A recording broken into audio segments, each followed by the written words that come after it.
Get ready to take a flamethrower to the official narrative and learn what the elites don't want you to know. You're listening to The Tom Woods Show.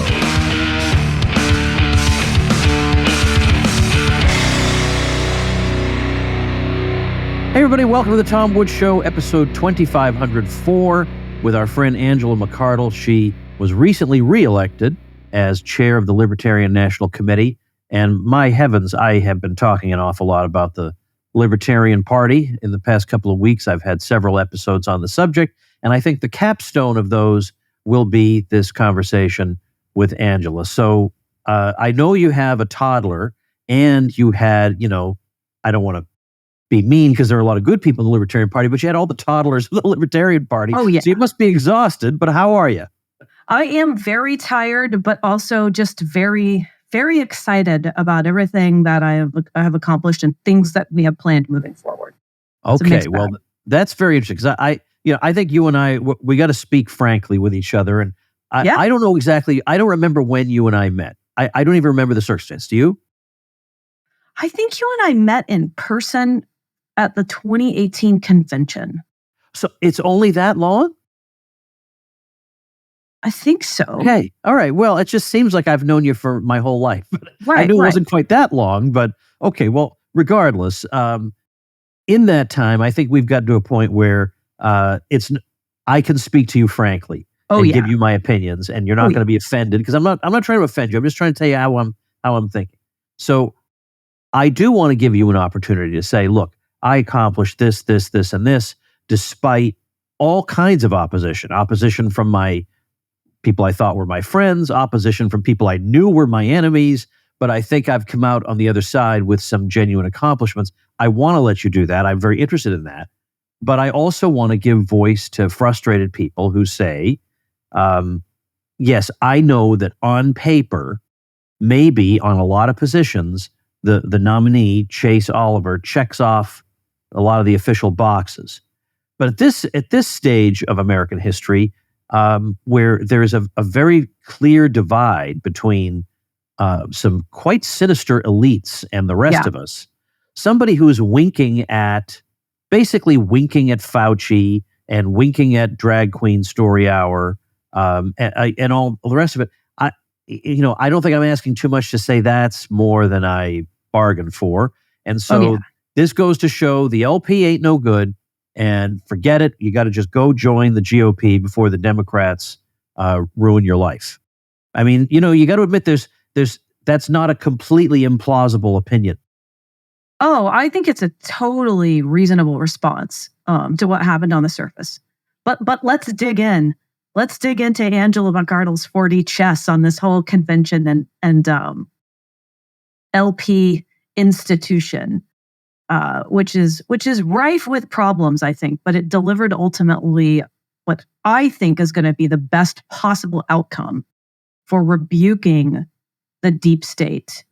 And I don't think it's necessarily going to dismantle it, but at least putting a sizable chink in its armor to the point where we can all, hopefully in 2024, catch some breathing room. All right. Well, then I'd like to hear that. All right. So let's unpack some of the things that happened at the convention. And we don't have to go into great detail on some of the overarching themes, because I know you've had some guests who've talked about it. But we had Donald Trump at our convention. He made a lot of campaign promises, concessions, plans that involved the libertarians.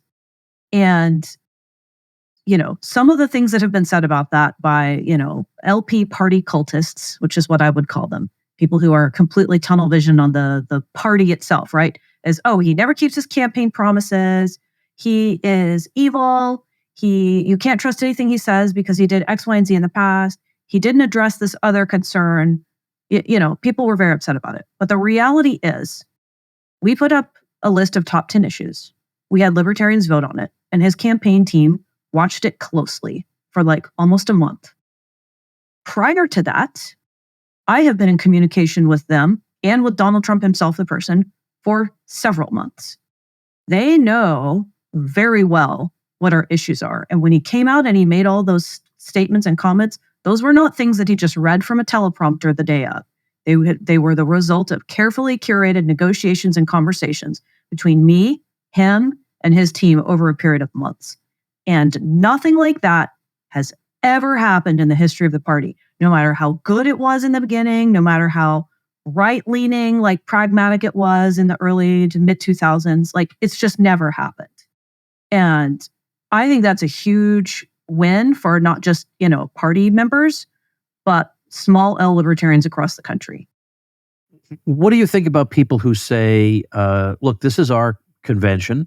We are a distinct political party. We have a certain dignity. And it's bizarre to have other major party candidates coming to our convention. I mean, the Democrats don't speak at the Republican convention. And Trump has done a lot of things that he has to answer for, and he doesn't seem to want to answer for any of them. So this just turned into a rally for Trump, and we don't need that at our convention. Well, there were only 200 actual Trump supporters at the event, because I saw all the invite lists and I know everybody who was there. For 50 plus years, we've been trying to get into the main stage debates, right? With the top Republican candidate and the Democratic candidate. It's never happened. It never will happen if the party were to stay on its current trajectory, which it seems to really desire. Like, they love crying victim in the political arena. And so I brought the debate to us. The thing that really got overshadowed, I think, was Clint Russell's debate with Vivek Ramaswamy. Yeah. Vivek was the top dog on the GOP primary debate stage. There's just no contest. He roughed Nikki Haley up so badly. He totally stood out. He also carried our ideas. He was the best one. And we landed him for a debate at our convention. I brought the debate stage to us. And for better or worse, I let our candidates get up on stage after Donald Trump spoke and essentially give a rebuttal. They gave a rebuttal. So I built a debate around his appearance. And I included the candidates in the planning of that. Not all of them were happy about it, but they did participate, and they got that. They had a little press conference afterwards. That's the most press attention our candidates have ever gotten, especially prior to their nomination. So, you can't please everyone, and you shouldn't try. You should only try to please the people that is worth pleasing. And I think that's what I did. Well, let's say a few words specifically about Ross Ulbricht. I know you mentioned him, but let's go into a little more detail about this, because up till recently, that was a name that was familiar really only to people like you and me. Yes. And nobody else really knew who he was. And now, simply because the name leaves Trump's lips, all of a sudden, as you saw as much as I did, the search trends for that name just shot through the roof. So that's a good thing. So number one, that very important cause is now in the public consciousness. And in my opinion, maybe you say I'm too modest about the potential for the Libertarian Party, but in my opinion, if Ross is freed because of this, that's more important than anything the Libertarian Party has ever accomplished. It's more important than probably most things the Republican Party has ever accomplished. If this injustice is, it can't ever be undone, but at least we can put an end to it. I agree. It's going to be the most important thing the party has ever done. Not only are we just literally saving this man's life and freeing an innocent man from prison. And for those of you who aren't familiar, Ross Ulbricht is in prison for the rest of his life, and he's not eligible for parole. It's an absolute travesty. It's a sharp rebuke against the deep state and Donald Trump's former administration. And it's a huge blow. It's a huge win for the Bitcoin community, because so much of this is about the government trying to crush Bitcoin and financial freedom and any strike against the Federal Reserve. And I just don't think it can be understated how significant this is. And the fact that people are looking him up now and looking into his case, and they're going to read whatever corporate media lies there are about him, but people that matter are also going to dig a little bit deeper. Anyone suspicious of media is going to dig and see, why did Donald Trump talk about this guy? And I think that's a really good thing. But what do you say to people who say, look, you can't take a Trump promise to the bank. And moreover, Trump did have an opportunity to free Ross the last time, and instead he freed whoever else, but not the person who was suffering from this particular injustice. So what makes this any different from that? Very good question. He did sign papers to free Ross, and the former attorney general slow-walked it so that it wouldn't happen. So that's why he said he would free Ross on day one. I think, we're trying to push past that deep state agency, that bureaucracy that says, no, the president doesn't get to do whatever he or she wants. I do not agree with many, many of the things that Donald Trump did in the past. I think that a lot of people who are hopeful about Donald Trump's first 100 days were just like, I'm out after drone strikes happened, 3 months in, and the whole thing with General Soleimani.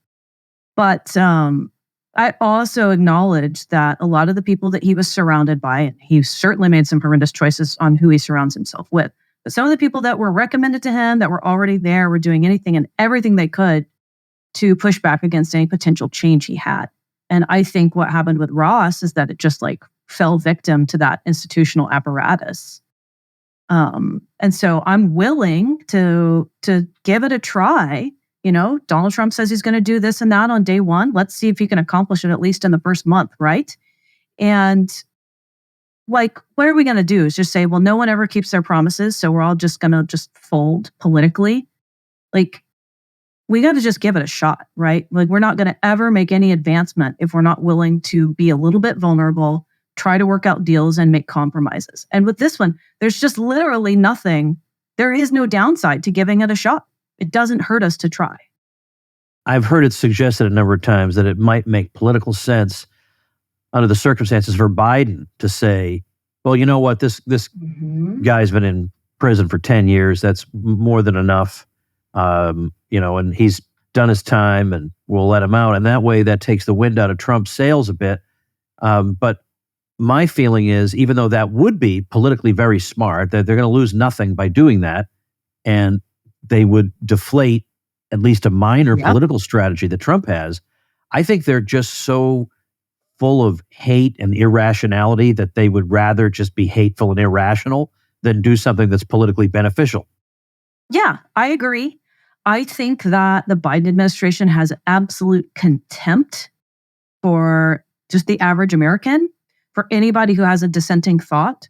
I think that they are so far beyond Marie Antoinette, let them eat cake mentality. They genuinely have contempt for us, and they won't do it. I love, though, that now, we're in a race to see who would free him first, but I just don't think they're going to do it. I don't think they care about us, not even a little bit. Hey, everybody, Father's Day is just about here, and so you're faced with that question that haunts you every year. What am I going to get for dear old dad that he doesn't already have, that he really, really wants? Well, how about the unforgettable experience of Omaha steaks? Omaha steaks have been consumed here in the Woods household for well over a dozen years, and they have hand-selected some gift packages that are going to put a smile on Dad's face.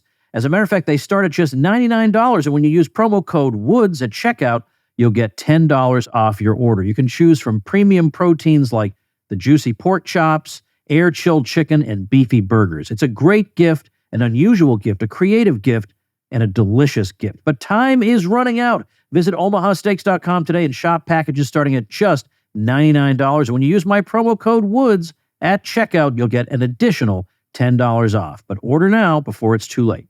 Well, all right, with the Ross question, at least more or less covered, because as I say, to me, if Trump were to be reelected, I really would be waiting anxiously to see if he was going to carry through with this. I'm not so cynical about every human being on earth, even him, that I would say absolutely everything is a ruse. Maybe can't rule it out, I suppose, but not everything's a ruse. Some things that people do actually follow up on. But I've been hearing you say things about that you've been in contact with these people or the Trump people or Trump himself.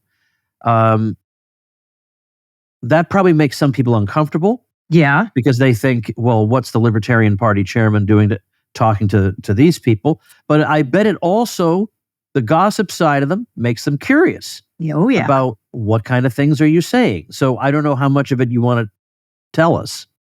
Sure. Well, they expressed an interest in coming to our convention, and at first it's kind of hard to figure out. You hear from someone who says they're with the Trump campaign. Well, are you actually? What does that mean?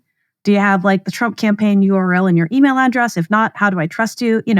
It took several months for all of this to really materialize. But ultimately, what they've conveyed is that they recognize what the Biden administration is doing to the country and, how it relates to them and certainly the rest of us. Every 4 years, people repeat this zombie-like mantra.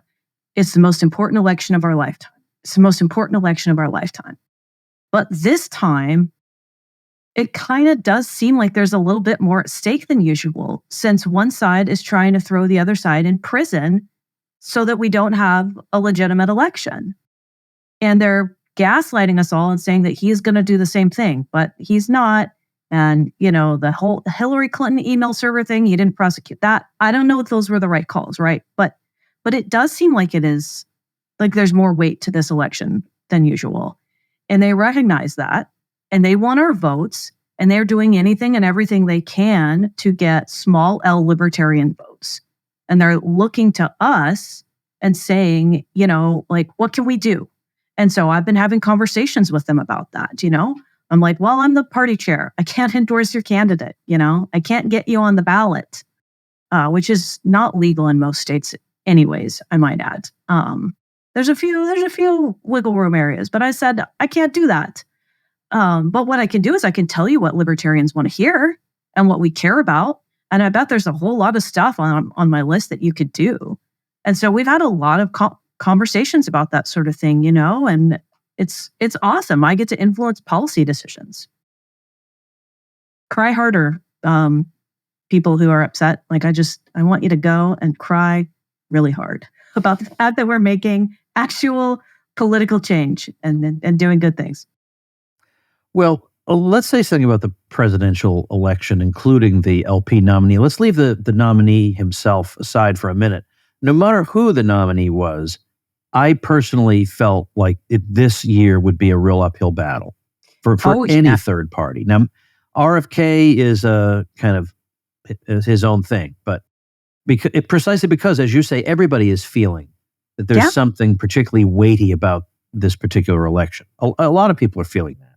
And so no matter who got the nomination, it would have been, I think, very, very hard because people are very divided and they're fearful of each other. If this one gets elected, I'm going to be oppressed, and vice versa. So to say, well, here's my, minor party candidate, doesn't seem like an opportune moment for that. So I think that's going to be difficult for anybody. So of course, if the current nominee doesn't do well, a lot of people will say that's because he has all this left-wing baggage, and I'm sure that will be a lot of the explanation. But it won't be the whole thing. No, not at all. The part of it will be he thrust himself into this at a very, very difficult moment for a third party. Yeah, and Kennedy is going to take all the protest votes. I mean, that's just the way that it is. He has name recognition.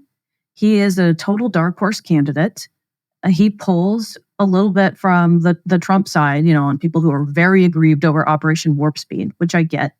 But so many of the rest of his policies are socialist in nature, like openly socialist in nature, that he's not going to 100% pull from the GOP. He's pulling, a ton from disenfranchised Democrats and progressives, who didn't agree with the mandates or just want a return to sanity, which is a very vague term, and people have different interpretations. So it is a really tough year to be a third-party candidate. I don't anticipate a strong turnout at the polls for us. I don't blame Chase for that. I think that would be the situation regardless. I think Chase is going to have an interesting turnout, and that's definitely something that I've been working on as well.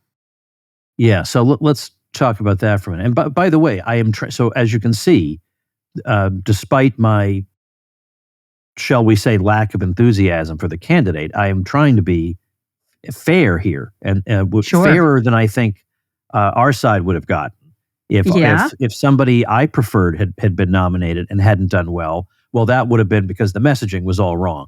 but I'm being fair and saying that in 2024, we're all going to have a difficult time of it. So let me tell you what I've gotten quite a bit of in my email inbox, because I have an email newsletter. And if you're not getting my email newsletter, go to tomsfreebooks.com. Get yourself a free book. And in the course of doing so, you get added to my mailing list. I've had a lot of people who don't follow the day-to-day operation of the LP. It would never occur to them to be a delegate, but they just have this vague sense that sensible, normal people, quote unquote, took over the party. So they don't see how this is possible. In fact, I had somebody say, I thought that woman from California straightened that thing out. So, Yeah. look, I'm not asking you, the chair of the party, to trash your own nominee. I just wonder surely you've gotten that response from some people. Certainly. I mean, well, we can talk about it a little bit. And, Dave Smith was going to run. He was going to be our candidate, and he decided not to for personal reasons. And it was kind of late in the game. So, blame and complaints, are neither here nor there. It's just, this is what the situation is. It created a vacuum. There were people who had been interested in potentially running and who backed out because Dave was running. Joe Jorgensen, Justin Amash.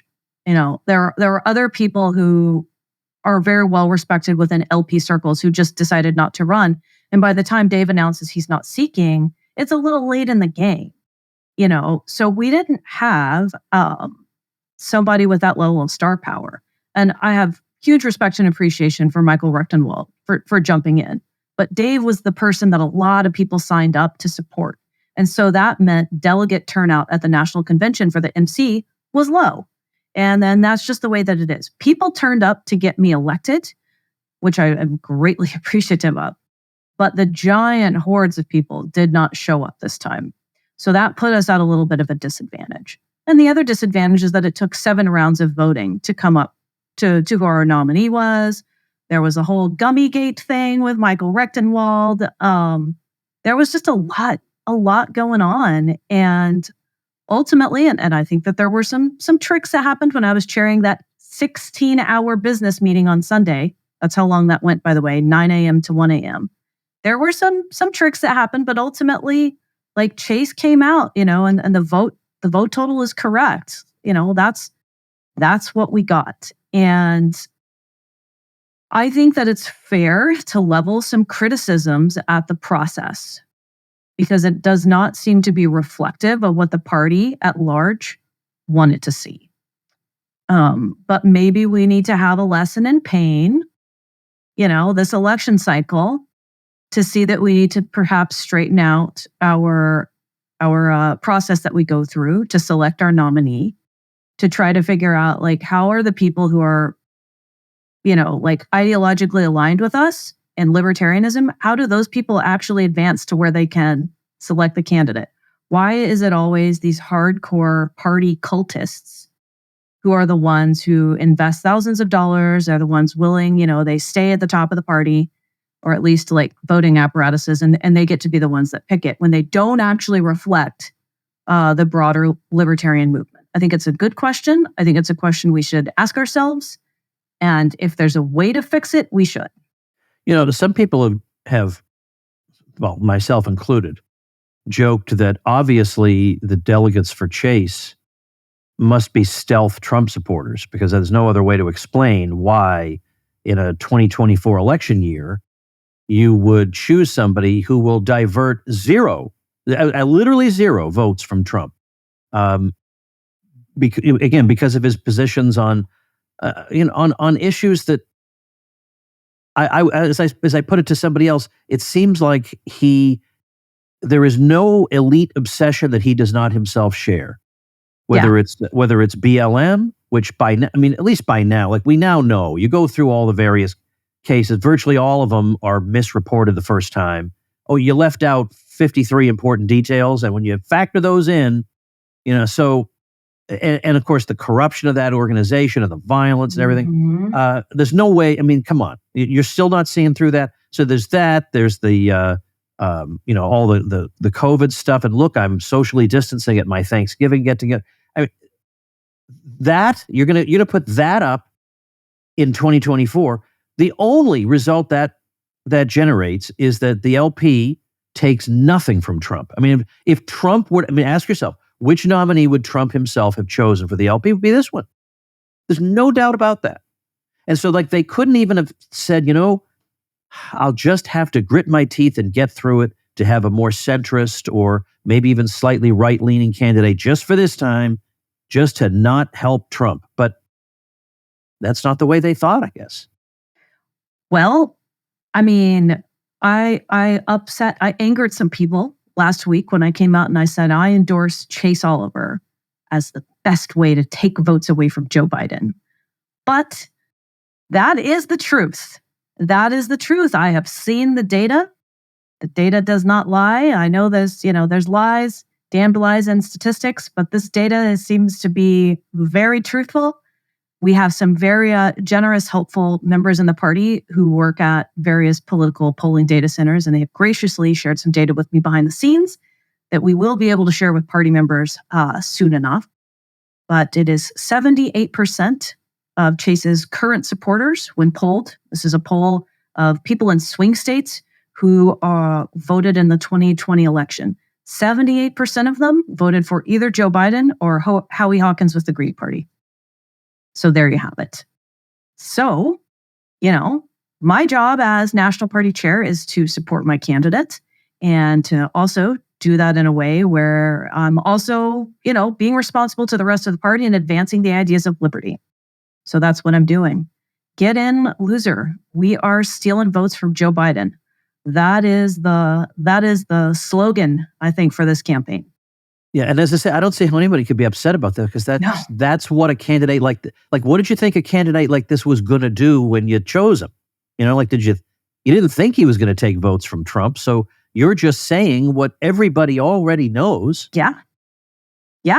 And you know what? He's also like Joe Jorgensen voters. They're not turning out for him either.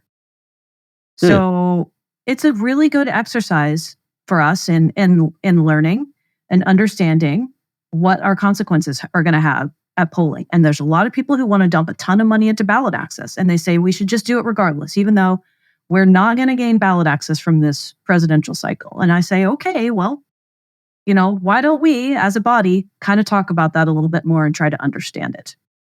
Far be it from me to block ballot access. I'm going to support it, but I want us to make a fully educated decision on how we're spending money. And I don't actually think that any of this stuff happening is a bad thing.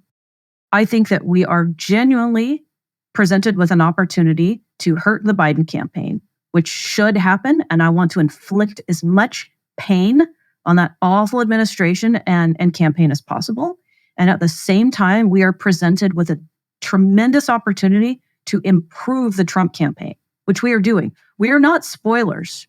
We are fixers. We are fixing the Trump campaign and making the outcome, much more likely to benefit libertarians and the rest of the country. And hey, maybe the rest of the world, if I can weasel my way a little bit more into some of the foreign policy conversations. Hey, everybody, Wall Street tells you to put your money in an IRA or 401k, yet studies show that Americans who follow Wall Street's advice will outlive their savings by 10 years. In this day and age, you're going to have to be a teensy bit more clever than that. Bank on Yourself, a retirement plan alternative, is a better way to grow and protect your hard-earned money. It's never had a losing year in over 160 years. With Bank on Yourself, your principal and growth are locked in and don't go south when the markets tumble. And you can access your money for any purpose, no questions asked, no government penalties or restrictions on how much income you can take or when you can take it. Try doing that with a 401k or IRA. And how about this? You'll know the minimum guaranteed value of your retirement savings on the day you plan to tap into them and at every point along the way. Do you want guaranteed, predictable annual growth, control of your money, and tax-free retirement income? Then go to bankonyourself.com/woods and we'll send you a free report with the proven retirement plan alternative that banks and Wall Street are desperately hoping you never hear about. Just go to bankonyourself.com/woods for your free report. bankonyourself.com/woods. What was your favorite part of the convention? I think my favorite part of the convention was laughing hysterically at some of the things that were happening on the front stage while I was sitting backstage with Mike Lee. He is a genuinely enjoyable person And so, like, I was delighted to be in his company for about 45 minutes. And what is he? How does he fit into all this? I mean, obviously, he's, as the U.S. Senate goes, one of the most sympathetic people we have. Yeah. I mean, he's supportive of me and he's supportive of Donald Trump. So I feel like those are people we need to make friends with. You know, like he's a GOP senator. We're not going to just be flippant senators to, against Donald Trump for Chase Oliver, right? But the fact that they're paying attention to us and coming to our events and saying things like, these are my people, that's huge. I think that as, Libertarian Party members, it would behoove us to pay attention to that kind of stuff and see, like, what are these people like? What can we work with them on? Like, he seems very genuine and authentic. And it also seems great. Like we see polls back and forth, but I think we all recognize that it's likely to be razor thin between Trump and Biden. So when it's razor thin, as it becomes more and more razor thin, as the distance between those two goes down, interest in the Libertarian Party seems to go up. It goes up. It goes up. I think it's so important. And I'm sure that there are people who are going to be like, wow, Angela didn't say her favorite part of the convention was getting reelected or people cheering and applauding for her. Those were nice things. I'm super glad that they happened. But one thing that needs to happen in LP culture is moving the cult of personality and accomplishment achievement stuff away from our internal elections and refocusing on things that actually impact the world. So I think that's a really important lesson. So what do you say to people who say the Libertarian Party is just a failed experiment? I mean, it was started with noble intentions, but as so many other things started with noble intentions, it hasn't lived up to expectations. And instead, it's just diverted a huge amount of resources and energy into something that has very little to show for it. Whereas if maybe we had taken this energy and applied it to almost anything else, political or otherwise, we would have gotten farther. What do you say to that? I think it's a very fair criticism. I am going to work really hard over the next 5 months to see if we can come out with an outcome that says, oh, look, it was a worthwhile investment. It takes, I don't think I'm the only person who has these qualifications, but I don't think that there are a lot of people who have the patience for it. It takes someone who's very talented and it takes someone who's incredibly patient. And most people have, quite frankly, better things to do with their lives. So I'm saying, let's see if we can change some things. It's absolutely full of feds and operatives. 100% it is. We just drove some of them out in the state of Hawaii, which is an odd place because it's so far left leaning. But I think a lot of that happened after the wildfires and all that weird shenanigans. We drove some feds out there. There's a Fed in one of the Texas county affiliates. Very fascinating to see how that happened. There's been operatives. People have filed FOIA requests. I'm so appreciative of all people, Tara Reid, the ex-Democrat, on the left who had accusations of sexual misconduct against Joe Biden. She's been very helpful with connecting me to someone who can actually help me advance my FOIA requests. The FBI tried to crack down on our Facebook page for the party recently. So all kinds of weird stuff, right? And so that coupled with this really petty, anti-authoritarian, 14-year-old punk rock attitude that so many of our members have got because we've cultivated that, right, in our culture. It just makes it for a hotbed of failure and garbage. But it's got a lot of potential. It was a really hardcore fixer-upper. And with all of that, right, with all of that garbage to work through and sort out, and also with a really tough financial term for me for the last 2 years, I've still managed to accomplish so much. We've got the Trump campaign talking about abolishing the Department of Education, which is something that could be hugely helpful for the future of the country. Freeing Ross Ulbricht, putting a libertarian in the cabinet, saying no federally funded schools will have vaccine mandates, saying that he would free the Jan 6 protesters too, which I think is a huge thing and really needs to happen. Yes, the least he could do, but yes. Yes. If he can stick with just one promise, I think that it will make a lot of the party garbage worthwhile. And maybe the people who are really mad about it will finally walk away and leave. if their Fed handlers will allow them to. This whole thing about there are feds in the organization does make me curious. I mean, I think sometimes there are cases when people are too quick to jump to conclusions like so-and-so is a Fed or so-and-so is controlled opposition. I've been called all kinds of crazy things. Like I've probably been called controlled opposition. I don't know who's paying me a check. It's just me here in my office. Like I earn my money the old-fashioned way. So I don't know, or I've told this story before, but I was accused of being part of the Jesuit plot to take over the world.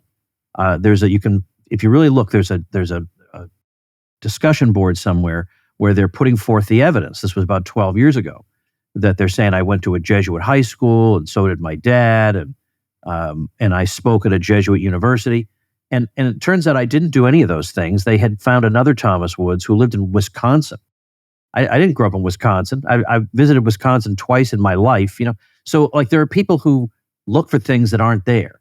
Yeah. Or they say, I'm being shadow banned on Facebook. Nobody's ever heard of you, man. There's no chance that Zuckerberg thinks you're worth his while. It's because you post boring stuff. You are not being singled out for a shadow ban. But that doesn't mean that these things never ever happen. True. I mean, Jay Bhattacharya was shadow banned by name. So we know that for a fact. And likewise, if there's a party like this, you could imagine somebody wanting to subvert it. But are you just saying that out of frustration or out of, I can't imagine why else people would be this ridiculous? They must have some connection to the feds. Like, where's this coming from, in other words? Oh, well, I mean, one comes from a member's LinkedIn. So, do a better job of hiding your Fed connections. Don't put it on LinkedIn. Yeah, if you work for the FBI and you're someone who helps them do interrogations and stuff, and then you join the LP, make of that what you will, but I would literally call that a federal informant. And then you're also very, very heavily invested in a certain narrative within the party. Very interesting. But I mean, with the gentleman in Hawaii, they got busted because they reached out, I think, a little too quickly to see if they could get someone else to sign on with being an informant as well. And that person freaked out, understandably, and brought it to the attention of everyone else on their executive committee. So it was a whole fiasco. I got copied on a lot of interesting emails for Hawaii, and I have a lot of thanks to the member who sussed that out and alerted me. But yeah, like that stuff's verifiable. It's just right there. Well, I hate to put it this way, Angela, but better you than me. I don't think I could. For sure. And not me forever either. Yeah, there is no third term Angela.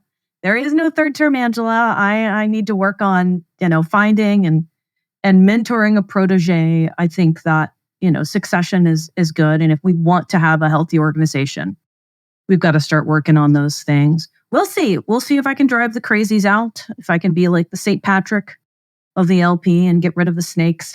I don't know. We got rid of a whole lot of them, but then so many of them slithered back and then others came up out of the woodwork. It really does beg the question, is there more going on than what you can just see right in front of you? So hopefully I'll find out. It would be an interesting sociological study about the LP specifically draws the craziest, worst, most destructive people. Because, I have my beefs with this or that organization. Like I'm sure the Cato Institute is not my biggest fan. Yeah. But they would never defame me.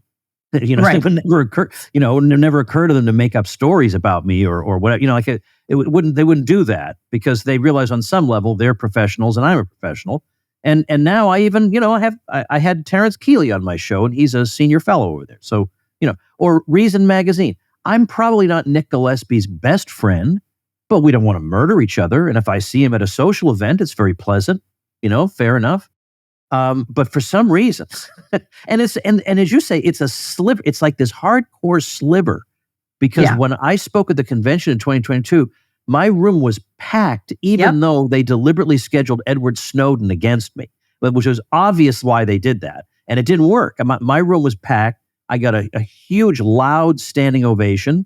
Which is true of basically any libertarian event I go to. I'm really, really warmly welcomed. But man, there is this group. I didn't even realize they existed. I mean, during the Ron Paul campaigns, I thought we all agreed with each other. It never dawned on me that there were people out there who just hated my guts. And I thought, why? All I do is write libertarian books for you people. What else do you want? I think the people that hate you the most are all concentrated in the LP. John Weiss said this in it's like 2017 or 2017-ish, I think. I think he said it on your show. That, and this quote has stuck with me forever, that the Libertarian Party is like the dog kennel of the liberty movement. The worst, like most awful people, they all get, held in the dog kennel so they don't go out and pick fights with people elsewhere in the broader movement. And it's really true. But the unfortunate thing is they are the ones who have the highest profile because they're in a party. And our politics-obsessed society thinks that's what we are, is that party. Which is why it begs the question, what's going on? Have they had some help in getting here? It is going to be a bit of a social experiment. I am going to be doing what I can to gather data on that social experiment over the next 5 months, because I think it's worth knowing. I think it's a very helpful lesson. I'm about halfway through a book on my experience in the LP, and I'm going to dive quite into this weird pathology of sorts.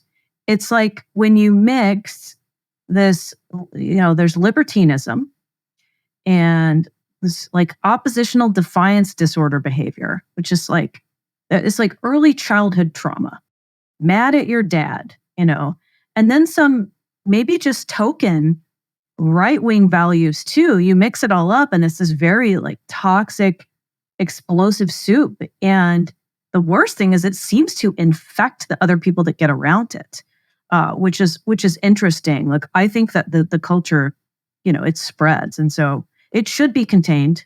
Unfortunately, it's mostly contained within the LP, which is unfortunate for me. All right. Well, what's an action item you would like sympathetic listeners to take?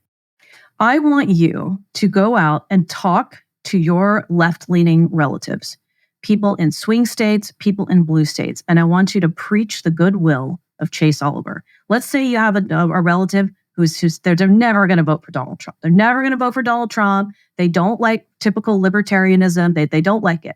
Well, maybe they'll pallet Chase Oliver and try to get them to vote for Chase. That is a very good deed that you can do that will help the country. And to the extent that you're interested in supporting the party, I think you should support the Libertarian Party specifically for Ross Ulbricht. We want to get Ross Ulbricht free.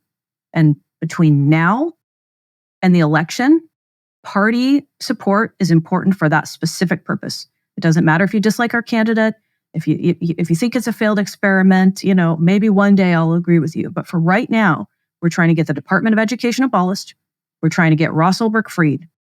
We're trying to get a libertarian in the cabinet. So help us try to advance those goals. All right. So is there a link you want to give or anything else like that?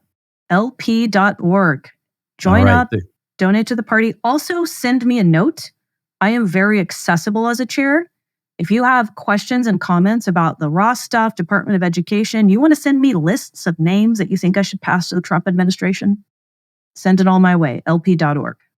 But not death threats and not nasty notes, because we're not children or sociopaths, right? I have a folder for those. Those will go in the book. Well, I can't wait to read this book. I hadn't even what I had thought of was, I hope Ross is writing a book. But then when you told me you were writing one, I thought, why didn't I think of that? Yes, we also need that one. We need both of them. It'll be good. All right. Well, I'll look forward to that. Thanks so much, Angela. And thank you, ladies and gentlemen. Make yourself and those you love less vulnerable to the regime, both mentally and physically. Get more forbidden information at tomsfreebooks.com and be sure to subscribe to the show wherever you listen. See you next time.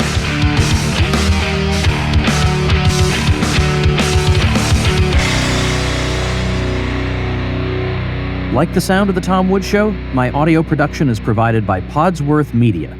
Check them out at podsworth.com.